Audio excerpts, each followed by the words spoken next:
Hey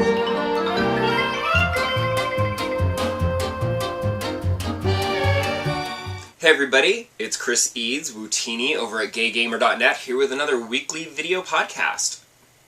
This past weekend was New York Comic-Con, so of course I was there all 4 days. Granted, I'm not there from start to finish every day because I just can't handle that much. Especially on Saturdays when the crowd is out of control. That's why I do my shopping on Thursdays and Sundays. Thursdays because it's less crowded, and Sundays because you can sometimes get good deals because they don't want to have to pack it up and take it back with them. They'll knock like 10-15 bucks off prices sometimes. But it was great fun. There was some terrific cosplay, which I have like a couple hundred pictures or more to sort through. So look for the cosplay gallery on gaygamer.net coming up. And I also did a shift with Geeks Out, which is where I got this fantastic Godzilla karaoke t-shirt, which was the illustration art from the Godzilla karaoke event that they had back when Godzilla came out in theaters. But it was my favorite of the t-shirts that were on offer this year, so I made sure to get one for myself. And I love working the Geeks Out booth. If you don't know already, Geeks Out is an LGBT geek organization. It's a community, and they hold all kinds of benefits, and it's a non-profit, so they're always trying to raise money for their organization to keep things going and raise awareness of LGBT issues in geek media, movies, TV, comics, video games, etc. And it's a bunch of awesome people, and I always make sure to pull a shift at the booth because it's loads of fun. And this year I actually dressed in last year's Halloween costume, which was Gay Ness. And I've never dressed up for Comic-Con before. It was kind of fun, actually, as it turns out, because I've always been professional because I'm kind of working.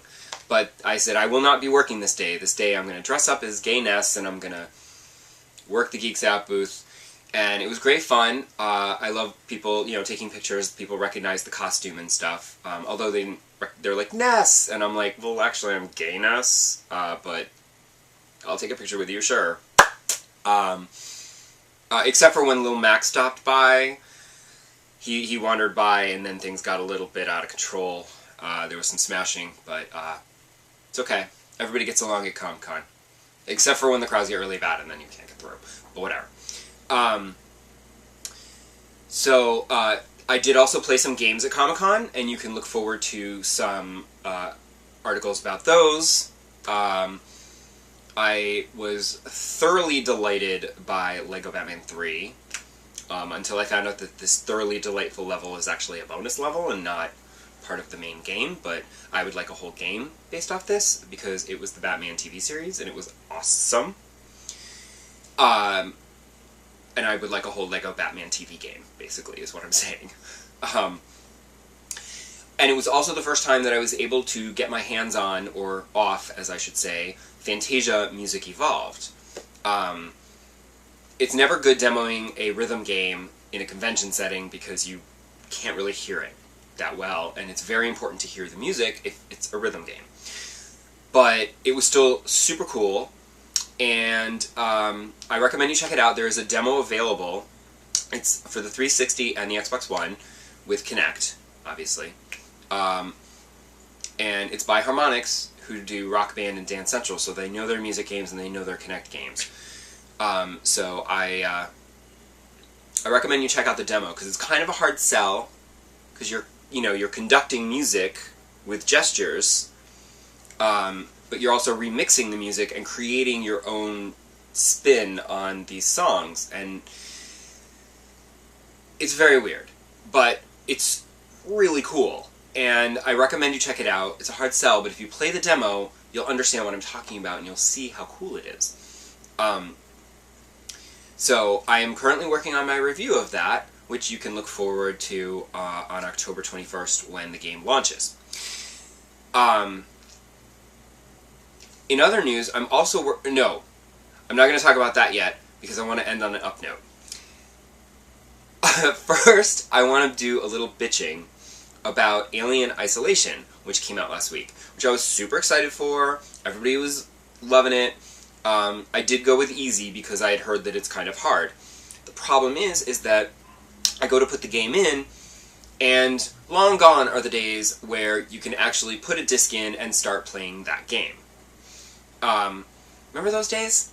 Now that everything's connected to the internet, they're shipping out games and they're like, oh, sorry, we need to patch this. And, you know, it used to just be, oh, you can't play this yet because there's an update that you need to download. But they're usually small, so it's fine. I put in the Aliens disc, and I swear to God, my Xbox One insisted on a 25 gig install to the hard drive to play this game. And I'm like, what? Why? Like, that's like the entire game, isn't it? I don't know. I'm just like, that's huge. And the thing is that, yes, when you're installing a game, you have to wait. And it installs to the hard drive off the disk. It's annoying. It takes up a lot of space. It's really stupid. It doesn't improve loading times that I can tell. I mean, I don't know. There's still loading times, so I'm just like, alright, why is there need to be all this stuff on the hard drive? But what it does is it means that you can't play the game for like hours because it's trying to download off the disk and install it, but then once it hits a certain percentage of it being installed, you can then start playing the game. You just can't get too far because it still needs to install the rest of that stuff. And the problem is that even though it gets to the point where you can actually start playing it, you can't, because there's an update that it needs to download and install too, but it won't do that until after it finishes the other thing. So I basically had to, like, unconnect my Xbox One from Xbox Live so that it would install off the disc at a reasonable rate. And then I just went and had dinner and watched TV and stuff, and then I just checked back, and I'm like, oh, you're done. And I reconnected to Xbox Live so that it would then update the update. I mean, it downloaded the DLC, the free DLC that came with it. It downloaded all of that before it downloaded the update so I could start playing the game. It was the stupidest thing. It was so frustrating. Then, once I start playing the game, I'm all super into it, because it looks like the frickin' Nostromo, and I'm getting all excited walking around and seeing all the stuff and being all alien, and I'm like, ah. And I, like, meet my crewmates and stuff, and then I'm supposed to go to the bridge for a briefing. And this is literally the first, like, 15 minutes of the game. I go to the bridge, but one of the characters that's supposed to join us on the bridge is still sitting at a table, and there's no way to talk to them. They only talk to you when you get near them, and then it just triggers this scene. So there's no way to, like, trigger any conversations with people. It only happens when it happens. So she wouldn't join us.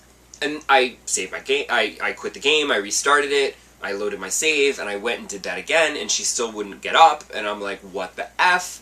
I'm walking all around, nothing's triggering anything, and I'm just like, I've got to start over at the beginning. Thankfully, that was only 15 minutes in. So hopefully I don't run into any more problems like that, because that was really annoying. And I had to play through the whole first scene again. Then eventually it was fine, and then this time she got up and it was fine. And I moved on. I still haven't encountered the alien yet, because I had to stop playing it to review something, so I'll have to come back to it in a bit. So I can't actually give you full-on opinions on Alien Isolation yet, except that they've got the atmosphere down. Down. In brighter news, another game that I am playing currently, I am in the early access program for Fantasy Life, which is the new RPG from level 5 for the 3DS.